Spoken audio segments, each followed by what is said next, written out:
kayak burung hantu, saya mikirnya burung hantu atau burung kutut gitu kan, burung wah, ya burung hantu mungkin iya, soalnya kita kan masih di hutan tuh, di area hutan, di pos 3 itu burung hantu mungkin ada, saya berpikir positif itu. Cuman kok lama-lama itu kan itu terus Mas, terus sambil kayak berubah jadi tangisan itu Mas.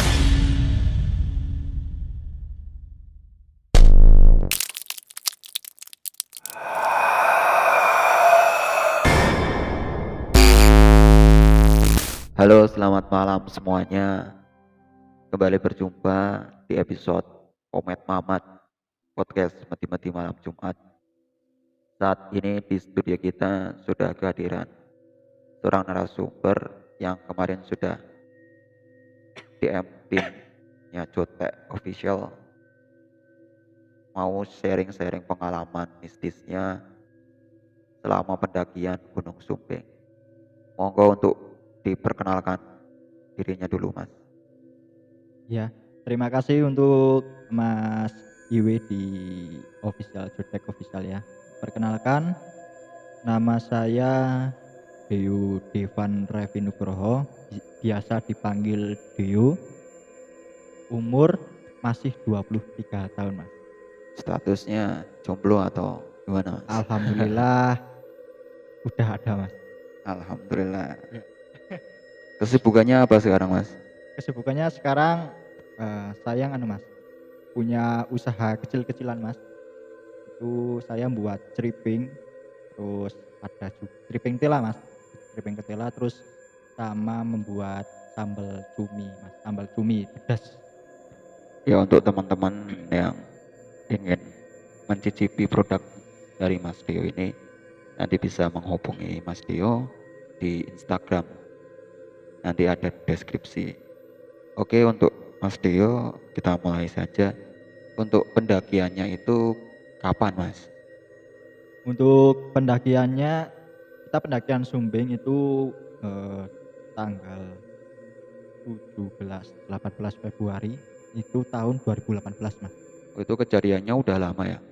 Ya, 2 tahun yang lalu, Mas. Itu hari Sabtu sama hari Minggu. Kita Tapi ambil masih weekend, Mas. masih terngiang-ngiang. Masih, Mas. Soalnya itu kejadian kan, Mas. Apa ya? Saya kan alhamdulillah yo suka hobi, termasuk hobi, Mas. Muncak gunung itu juga termasuk hobi, menyalurkan hobi terus rileks apa buat refleksi otak dan lain sebagainya. Nah, ini pengalaman pertama, Mas. Maksudnya pengalaman mistis yang saya alami bersama teman-teman saya waktu pendakian di Sumbing itu. Mas Dio muncak itu berapa orang? Itu saya muncak Sumbing itu waktu itu total 11 orang, Mas. Itu di 9 cowok terus 2 cewek, Mas. Untuk nama-namanya mungkin Mas Dio masih ingat siapa saja yang ikut? Kalau cewek saya ingat, Mas, soalnya cuma 2, Mas. Kalau cowoknya Itu enggak. ada Meli sama April, terus ada saya, ada Adi, terus ada Ricky, terus ada Jokri, Kusni, Oki, Bagus, terus dan lain Mas. Saya agak lupa. Mas Dio berangkat jam berapa itu kira-kira? Kita kumpul ya, Mas. Kumpul itu kita di rumahnya Mas Adi di daerah Mudal Pikatan. Mungkin yang bagi teman-teman yang nggak tahu Mudal itu di daerah Pikatan itu, Mas. Itu kita kumpul di rumahnya Mas Adi. Itu habis zuhur ya, sambil nunggu teman-teman yang lain yang datang. Pokoknya kita dari jam 12 sampai jam 2 itu kita prepare logistik, dari segi logistik, terus peralatan semua kita udah persiapkan. Nah, kita mulai keberangkatan itu jam 2, Mas. Jam 2 siang kita mulai dari Budal ke desa Legoksari, Mas. Legoksari Trogomulyo, Mas. Sampai di Legoksari jam berapa? Kalau perkiraan waktu itu sebetulnya cuma setengah jam, Mas. Terus dari Mudal ke Legoksari itu sebetulnya cuman nggak lama, Mas, cuma setengah jam. Cuman karena sopirnya itu kemarin nyasar-nyasar gitu durasinya agak lama Mas, sekitar 1 jaman. Itu kita nyari jalan karena kita salah arah, kita pokoknya sampai base camp itu jam 3 sore Mas, sebelum asar pokoknya. Oke, mungkin Mas Rio bisa menceritakan kronologisnya dari pos pendakian pertama sampai itu kejadian-kejadian mistik yang Mas Dio dan teman-teman alami. Ya Mas, sampai jam 3 itu kan kita, sampai di base camp Lamuk ya Mas, itu tepatnya di Desa Legokasari, Telogomulyo. Kita jam 3 sampai situ, terus kita bertemu dengan Pak Arianto. Pak Arianto itu salah satu juru kunci Gunung Sumbing via Lamuk Mas, di sana. Kita bertemu dengan Pak Arianto, kita diarahkan, kita dibimbing, dikasih tahu untuk trek-nya, dari segi trek, dari segi peta, terus iklim, kondisi cuaca dan lain sebagainya, dan hal-hal mistis lainnya kita juga di situ udah diceritakan sama Pak Arianto Mas. Itu Pak Arianto pernah cerita, dia sama teman-temannya dia waktu trek naik puncak di Lamuk itu dia pernah Mas, itu waktu dia malam-malam dia menyusuri jalan setapak itu, dia bertemu dengan rusa Mas, binatang rusa. Terus dia mengikuti, kok ini rusanya dideketin kok malah nggak lari, kok malah mendekat. Nah, dan Pak Arianto kan penasaran. Terus Pak Arianto inisiatif, oh ini mungkin cara Jawane iki mungkin nganu arek nuduhke. Tenan ditutke sama Pak Arianto, diikutin. Terus lambat laun dia menemukan kuburan Mas. Nah, itu kuburan. Oh, kok aku melaku tekan kene kok nemu kuburan. Nah, dia inisiatif, dia nancepin bendera buat tandanya, keesokan harinya dia balik lagi sama teman-temannya. Nah, itu ya dia cerita itu. Terus waktu sama teman-temannya waktu dia nyari kuburan itu, padahal kan dia udah istilahnya udah ngasih tanda pakai bendera itu, dia nggak nemuin Mas, nggak nemuin kuburan itu, padahal dia itu udah ngasih tanda di sini, oh kuburannya di sini, waktu tadi malam saya di sini sama rusanya, kok paginya sama temannya kok nggak ada itu kuburannya. Nah, itu kan jadi apa ya, kayak kita lah Mas, kita. Untuk pengalaman yang Mas Dio alami selama perjalanan itu pendakian, itu hal-hal mistik apa yang Mas Dio temui? Nah, aku cerita yang dari awal ya Mas, saya dari awal Ya, lagi. siap. Itu kan kita keberangkatan itu habis asar Mas. Kita kan udah diceritain segala macam dari sama Pak Aryan. Tadi kita berangkat jam 4 sore habis asar. Nah, kita pertama dari base camp ke pos 1 itu sekitar harusnya itu bisa ditempuh 1 jaman Mas. Nah, itu karena pertama ada banyak kendala Mas, itu sebelumnya juga udah kendala. Awalnya itu kita jalan kaki naik. Nah, di awal-awal itu udah sebelum memasuki hutan, area hutan, itu ada teman yang namanya Meli itu ngerasake sakit perut Mas, ngerasake sakit perut. Ya inisiatif semua barang bawaannya kita gantian bawain. Harusnya itu ditempuh 1 jaman Mas, itu dari base camp ke pos 1 ya. Karena kita pelan-pelan, akhirnya kita sampai ke pos 1 itu maghrib Mas. Maghrib kita pelan-pelan karena juga dilalah Mas, kondisi juga cuaca itu tidak memungkinkan. Waktu kita perjalanan di pos 1 itu dilalah turun gerimis Mas. Itu habis pos 1 kita istilahnya rehat karena ada azan maghrib. Kita jalan lagi Mas, dari pos 1 jalan. Di tengah perjalanan kita ya biasa tuh Mas, orang 11 ada cewek 2 kan istilahnya yang lanang-lanang kan ngomong, "Iki leren sik wae." Salah satu rombongan kami Adi memutuskan kita break dulu. Itu di pertengahan jalan. Nah, waktu kita duduk itu Mas, duduk itu kita Meli itu, eee, saya nggak tahu ini dia itu kayak bisa merasakan Mas, kayak merasakan hawa-hawa, apa ya, mistis Mas. Waktu kita duduk-duduk, kita gojekan, guyonan, nah si Meli ini dia melihat kayak di belakang itu kayak ada yang ngikutin Mas. Jadi, 2 orang itu ngikutin Mas, kayak pakai senter. Padahal kalau kita lihat nggak ada, itu kan rombongan rombongan kita yang naik puncak Gunung Sumbing itu cuma rombongan kita Mas. Nah itu si Meli itu kok melihat, "Mas," tanya ke saya, "Mas, itu kok di belakang, eee, ada rombongan Mas, kayak ada rombongan pakai nganu senter." Terus Riki teman saya itu, istilahnya apa ya Mas, biar enggak biar cair suasana, biar enggak menceramkan itu dia bilang, "Riki, ah itu paling wong wong anu, wong ngisor, paling wong tok ngisor, tok nanggon nganu tegalan." Oh ya, ya wis rasa wedi wong paling awakmu kayak kesel gitu kan. Sampai itu kita lanjut Mas, lanjut terus perjalanan, posisi itu udah turun Mas, gerimis tapi belum hujan deras, masuk gerimis. Kita jalan sampai di, wah ini ngeri Mas, agak merinding.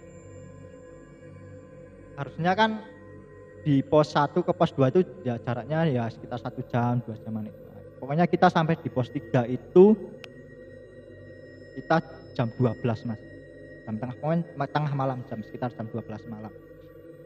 Nah itu, ini kejadian paling mistis yang pernah saya alami. Waktu itu kan di perjalanan dari pos 2 ke pos 3 banyak Mas, sudah sebelum sampai pos 3 itu teman saya yang Eka itu dia ngeluh sakit Mas, sakit perut, dia ngerasain diare. Terus dia, ya wis kita alon-alon, kita apanya, istilahnya jalannya pelan-pelan, yang penting selamat. Sampai di pos 3, Riki, Bagus sama Adi dia inisiatif buat tenda dulu Mas. Dia naik duluan, inisiatif buat tenda agar apa ya, biar nanti yang rombongan yang sebelumnya itu tinggal istirahat aja. Lambat laun kita nyusul, saya nyusul, ternyata tendanya belum semua dipasang Mas. Nah ini kenapa gitu kan. Terus kita sampai di pos 3 itu, di pos 3 Via Lamuk, ada gubuk Mas, ada gubuk ya alhamdulillah bisa buat lereng-lereng, bisa ngelitak kita, bisa buat rebahan. Terus saya bantuin 3 orang itu tadi yang Riki, Bagus sama Adi membuat tenda. Nah waktu saya, buat tenda itu Mas, buat tenda, kayak Bagus itu melihatnya Mas, kayak bayangan, kan ada pohon, itu kan kita di pos 3 itu kan sebelahnya pohon besar Mas, kayak di kalau tahu, kalau teman-teman tahu itu kayak di pohon walites di Cilopamang itu. Nah itu besarnya kurang lebih segitu.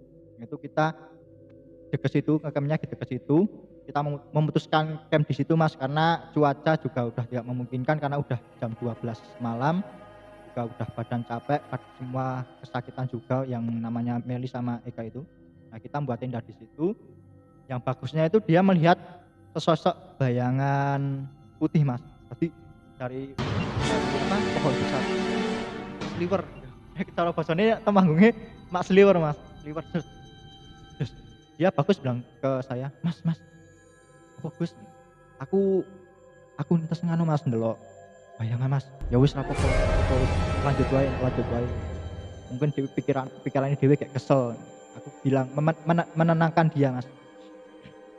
Lambat laun waktu kita buat tenda, kayak ada pertama Mas, ini suara burung Mas. Nah saya udah berpikir positif, nah suara burung, suaranya kayak gini Mas, kayak burung hantu. Saya mikirnya burung hantu atau burung kutut gitu kan, burung. Wah ya burung hantu mungkin iya, misalnya kita kan masih di hutan, di area hutan, di pos 3 itu burung hantu mungkin ada, saya berpikir positif itu. Cuman kok lama-lama itu kan gitu terus Mas, terus sambil kayak berubah jadi tangisan itu Mas. Kayak ada suara tangisan perempuan Mas. gitu Mas. Itu saya dekat rumah ini merinding semua, Mas. "Gus, Gus, apa Gus? Kowe krungu apa ora Gus?" "Oh Mas, aku krungu Mas, merinding banget Mas." "Gus, dhewe ngono sik Gus, leren sik, leren sik." Kita cerita, ya kita ke Adi, ya Adi itu kebetulan dia juga istilahnya pengalaman di gunung ya.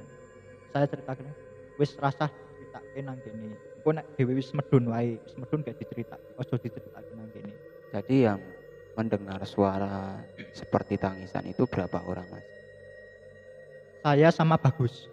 Kebetulan kan kita buat tiga tenda, kan deket waktu saya membuat tenda di dekat pohon itu, nah itu ada tangisan Mas. Itu kalau cari uang-uang ya, ya saya tanya sama, temen ayah saya sama teman-teman saya juga, nek suarane dekat, itu dia kalau dia intonasinya seru, dia itu, Jauh. jauh Mas. Tapi kalau suaranya pelan, dia itu dekat. Nah itu Iya, suaranya dia itu ya samar-samar kayak seru Mas, mungkin iya.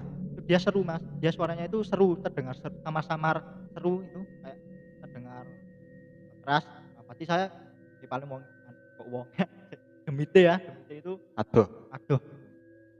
Ini kita pakai bahasa campuran ya Mas, soalnya Ya nggak merinding apa-apa, nggak banget ya apa-apa. Mas nih. Saya di sini juga tadi udah ya, Memang untuk seperti suara-suara itu pengalaman beberapa teman itu juga seperti itu, Mas Tio. Kalau suaranya itu kok jelas, itu kemungkinan makhluknya jauh gitu. mhm, Tapi kalau suaranya samar-samar itu deket. mhm. Nah, jadi mending kalau suaranya samar-samar jangan dicari. Itu udah di sekitar kita, seperti itu. Nah, itu kan setelah kita udah, lambat laun, alhamdulillah hujan juga udah reda, Mas. Nah, kita udah pertama kita juga udah karena lapar, kita menanak nasi, Mas. Kita alhamdulillah juga bekal, kita nanak nasi, terus makan, habis makan kita tiduran. Terus ya, saya inisiatif, Mas, karena saya juga istilahnya karena udah terlanjur merinding tuh, Mas, capek, merinding, dinginan juga. Nah, saya dilalah di HP itu ada murotal, Mas. Nah, saya kan pikirnya syukur mudharo kowe. Kowe mau ngageti aku meden-medeni, saiki kowe tak gendani meden-medeni. Itu saya setelkan apa ya Mas, surat Ar-Rahman itu Mas, ibaratnya biar istilahnya di lingkungan kita itu alhamdulillah biar selamat gitu ya. Alhamdulillah waktu saya tidur itu waktu istirahat nggak ada gangguan Mas. Nah, cuman waktu udah bangun ya Mas, udah bangun sebelum sebelum subuh, itu tepatnya subuh itu kan 4:30. Nah, itu jam 4-an itu meli lagi, Mas. Meli lagi. Ini saya meli dia cerita, "Mas, aku sadurunge subuh ki krungu nganu, Mas, swara wong wedok. Saya dengar suara perempuan itu minta tolong, Mas." Itu kan kita, di pos 3 itu kan kita datar ya, Mas. Itu datar, nah terus kayak ada istilahnya kayak di bawah-bawahan itu kayak ada lempengan ke bawah itu menuju jurang. Itu dia mendengar sumber suaranya itu di situ, Mas. "Mas, aku krungu ana wong wedok njaluk tulung, Mas, tulung." Ya wis gak apa-apa, wis rasa critake men, engko gawe dipendem ae cetake nang. Kita udah sampai itu semua prepare, kita memutuskan, Mas, memutuskan mandi dulu, Mas, kita bersih-bersih sebelum kita naik naik ke puncak, kita bersih-bersih. Nah, kita nyari di Lalah itu ada nganu, Mas, sumber air. Itu di sana alhamdulillah kita menemukan sumber air, nggak jauh dari kita ngecamp. Itu kita itu itu juga kita udah menemukan sumber air, Mas. Nah, nanti itu ada cerita sendiri, Mas, di situ. Nah, di Lalah kalau ceritanya kalau saya udah sampai di turun itu, ceritanya kalau yang Dito itu sumber suaranya dari situ. Kebetulan Adi itu dia juga tahu lah, terus dari Pak Arianto tadi yang juru kuncinya sumber suara yang perempuan itu juga awalnya dari pohon, dia larinya kemungkinan ke sumber air itu, Mas. Itu kan ada sumber air di situ, di base camp Lamunya, di pos 3-nya. Untuk Mas Tio pribadi dan teman-teman itu kan dari suara terus Mhm, bayangan-bayangan seperti itu mhm. Apakah ada yang melihat sosok nyata seperti itu? Ada Mas, nanti ceritanya malah waktu kita turun gunung Mas. Nah ini saya kan cerita di awal naik dulu Mas, naik Iya, gunung, itu kita naik alhamdulillah kita naik, pokoknya naik gunung itu nggak ada masalah Mas dari pos 3 itu, pokoknya cerita mistis pertama itu waktu di pos 3 itu Mas, waktu di kita buat camp itu, tapi alhamdulillah waktu kita naik itu nggak ada kendala Mas, cuman ya kendalanya cuman cuaca aja Mas, karena cuaca itu kita berkabut, hujan, nah kita nggak menentu. Alhamdulillah waktu kita sampai di puncak, sampai Segoro Banjaran, kita melihat Segoro Banjaran, kita ke kawah, kita lihat kawah, terus kita lihat petilasannya, itu petilasan ya kalau saya, menurut saya itu petilasannya Ki Ageng Mangkukuan Mas, itu ada kuburan di situ. Nah kita udah sampai situ, nah turun Mas, itu karena kita udah sore tuh Mas, udah sore, asar, kita turun, turun lagi sampai di pos 3 itu maghrib Mas. Kita masak-masak lagi karena lapar, karena kita udah kehabisan bekal di sana, di puncak kehabisan bekal. Kita maghrib waktu turun itu, turun, nah, udah makan, nah kita lanjut lagi jam 8 Mas. Itu jam 8 kita udah semua prepare. Grup dibagi menjadi 2 rombongan Mas. Itu 7 orang, 7 orang turun, termasuk yang perempuan, terus yang 4 saya, Riki, Bagus sama Adi itu di rombongan terakhir, di rombongan 2. Ini cerita mistis lagi Mas. Turun. Kebetulan waktu turun itu hujan lagi Mas, gerimis. Kalau kita di nalar ya Mas, di nalar itu kan naik sama turun itu kan cepetan mana Mas? Kalau naik apa kita naik gunung, waktu naik sama turun gunung itu lebih cepat mana Mas? Kalau kita nalar. kalau saya pribadi yang belum pernah naik gunung pun akan mengatakan cepet turun. Nah, nah itu Mas. Saya mikirnya kan gitu Mas. Ah, waktu turun gunung itu kok kita itu ngerasa, saya tanya sama Riki, Rik, iki kok apa ya? Dhewe medun gunung, tapi kok kaya dhewe iki mubengi wae. Maksudnya ki aku ngerasa kok suwi, aku ngerasa medun gunung kok suwi banget. Lanjut. Riki itu dia tanya, "Oh yo, aku ngerasa suwi. Iki wae aku dhewe iki wis kaya ngubengi." Kita kan kayak ada patokan itu Mas. Kita kan Riki itu mesti matok waktu kita jalan mesti ketemu sama pohon itu lagi. Kita jalan ketemu sama pohon lagi sampai 4 kali. Nah itu Adi sampai bilang gini, "Iki nek dhewe ping 5 wis arek ngedeketi ndonang gini." Sampai gitu Mas. Alhamdulillah selama 4 putaran itu kita melihat pohon itu aja. Alhamdulillah kita turun. Nah, jalannya lempeng lagi, lancar lagi. Nah, waktu di perjalanan itu ada suara lagi Mas, cewek Mas. Pertamanya dia ada suara gitu. Terus juga ada terdengar suara, dia bilang gini Mas, "Sini." Itu dari jauh Mas, dari jauh. "Sini." Kalau jauh kemungkinan deket ya. Nah, itu Mas, saya duh, saya bilang sama Riki. Riki kan di belakang saya, di depan saya, terus Riki, terus Bagus. Nah, di belakang sendiri itu Adi. Saya bilang ke Riki. Riki di apa? Baris. Rik, krungu ora? Yo, wis di kan wae dipendem wae. Berarti semua dengar itu. Heeh, denger Pak. Denger Mas. Saya ono sing ngundang anu ya, sini wis kan. Itu padahal kita jalan itu lama ta Mas. Nah, itu yang rombongan bawah itu kita udah nunggu lama Mas. Terus kok ndito kok kene suwi banget.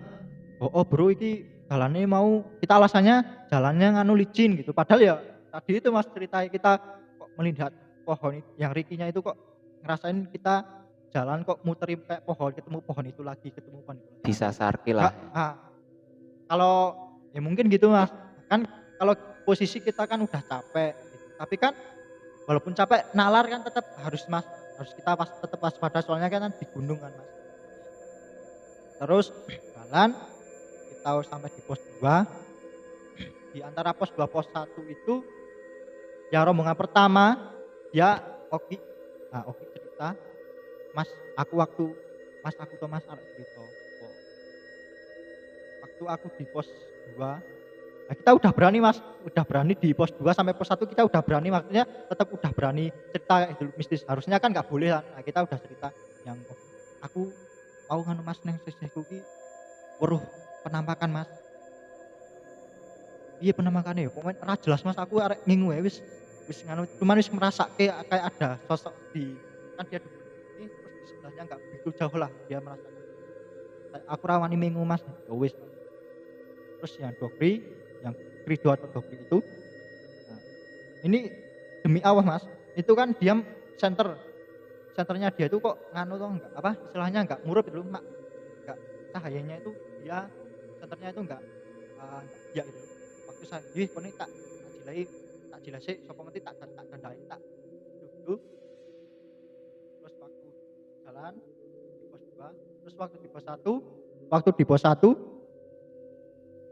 jalan sampai ke perkebunan warga ya sawah itu senternya itu tiba-tiba mak biak gitu wah iki mikire opo meneh iki aku mau koyo aku wis mikir wah iki mau nang dalan nang nggon pos loro nang pos 1 nang pos 1 ke nganu kok ora gelem murup bahasan saiki wis tekan nggon apa persawahan perkebunan warga kok senter itu udah menyala itu Mas cerita mistis teman-teman saya alhamdulillah ya ada hikmahnya Mas kita kan ada cerita nek kalau kita muncak itu yo genep atau gimana itu wahyu alam ya Mas itu cuman cerita ya kalau bisa ya itu kepercayaan masing-masing waktu itu kita 11 orang itu mau ya silahkan teman-teman mau menafsirkan gimana silahkan terus alhamdulillah yang 2 cewek itu ya belum datang bulan Mas itu alhamdulillah normal nggak datang bulan cuman gangguan-gangguan itu terus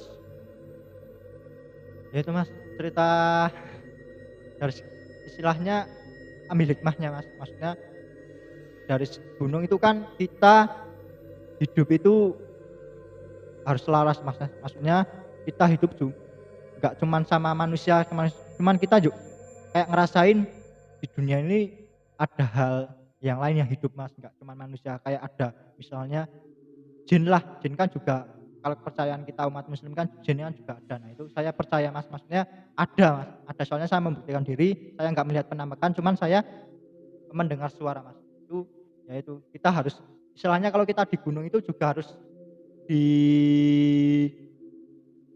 istilahnya totokromonya Mas istilahnya totokromonya dijaga karena kita istilahnya namu kan Mas kalau ibaratnya kita di rumah orang kalau kita nggak sopan kan itu sebagai tuan rumah kan nggak terima ibaratnya kayak gitu itu sebagai hikmah kita bisa ambil hikmahnya cerita itu Mas. Memang kalau gunung itu selalu menyimpan banyak misteri. Saya pribadi pun belum pernah naik gunung Mas, karena ya itu tadi banyak cerita-cerita tentang itu. Gunung juga banyak menyimpan mitos-mitos seperti itu. Nah, mungkin Mas Dio punya pesan-pesan nih buat teman-teman yang mungkin belum pernah naik gunung dan pengen naik gunung karena cuma lihat Instagram teman-teman yang naik gunung keren-keren seperti itu buat gaya-gayaan lah seperti itu. Pesan saya ya Mas ya saya dibilang saya bukan pendaki Mas saya cuman istilahnya saya ingin melihat keindahan alam maksudnya dilalah pikirannya kayak cudet istilahnya kalau Jawanya pikirannya cudet saya pengen holiday murah meriah yo nah misalnya aku di nang gunung nah dilalah terus kita kalau misalnya munggah gunung itu naik gunung kita kalau bisa kita mencari teman yang udah pengalaman Mas udah pengalaman dari segi misal dia dari segi membuat tenda misal contohnya saja dia udah bisa membuat tenda terus yang lain sebagainya pokoknya cari teman yang udah pengalaman itu sangat berguna sekali Mas misalnya kalau waktu kita kondisi lagi gini nah dia kan udah pengalaman segi P3K terus logistik kita juga harus dipersiapkan terus ya tadi itu Mas jaga kesopanan ibaratnya kalau kita naik gunung kita tamu lah istilahnya saya misalnya Mas saya bertamu di rumah jenengan Mas ibaratnya saya nggak sopan Mas. Nah, jenengan tanggapannya jenengan gimana Mas? Saya sebagai tamu tapi jenengan sebagai tuan rumah, saya sebagai tamu tapi saya nggak sopan, jenengan terima nggak? Yo, saya usir lah. Ya, Saya nggak terima. ya itu Mas, kayak kita naik gunung itu juga kita harus jaga tutur kata, jaga sopan santun karena kita nggak tahu kan di situ kan ya itu Mas, di gunung itu juga nggak bukan rumahnya manusia juga ya, itu kan rumah salah tempat istilahnya hunian makhluk lain ya. Saya percaya soalnya saya juga udah membuktikan. Terus ya satu lagi Mas paling penting ini Mas, sebagai ya kita boleh Mas, boleh naik gunung, kita boleh foto-foto mengabadikan momen, tapi kita jangan lupa bawa turun sampah. Saya pernah Mas naik gunung kok ngelihat sampah ngelihat sampah dibuang sembarangan, pendaki-pendaki kok nggak dibawa turun sampahnya, itu di hati itu miris Mas. Saya alhamdulillah sama teman-teman kita intinya kalau naik gunung jangan lupa jangan tinggalkan sampah, harus bawa turun sampah. Itu penting sekali Mas, soalnya kita udah dikasih pemandangan yang bagus, udah dikasih istilahnya ciptaan Tuhan yang kayak gini bagusnya, kok minimal aja kita kok nggak bisa membuang sampah, apa istilahnya kita nggak membawa turun sampah, kok kebangetan Mas. Wis dine kong ini dhewe kok ora istilahnya tidak ada feedbacknya dari kita. Wah, kong ini kok dhewe ra matur nuwun ya. Itu penting Mas, buang sampah jangan lupa bawa turun sampah. Ini paling penting Mas. Alam soalnya kalau alam kita baik sama alam, insya Allah alam juga baik sama kita. Mas. Oke, bagus sekali tadi sedikit banyak cerita pengalaman Mas Dio, hal-hal mistik selama pendakian Gunung Sumbing. Untuk teman-teman itu bisa didengarkan tips dan pesan-pesan Mas Dio yang sudah pernah mendaki Gunung Sumbing. Terima kasih Mas Dio. Ya Mas. Ini jadi edukasi buat kita semua. Sampai ketemu lagi. Oh ya, sebelumnya jangan lupa like, subscribe dan komen channel Jotek Official. Kalian juga bisa mencari informasi di Instagram @jotek official. Sampai ketemu lagi di episode yang akan datang. Pomet Mamat Podcast Mati-Mati Malam Jumat. Terima kasih.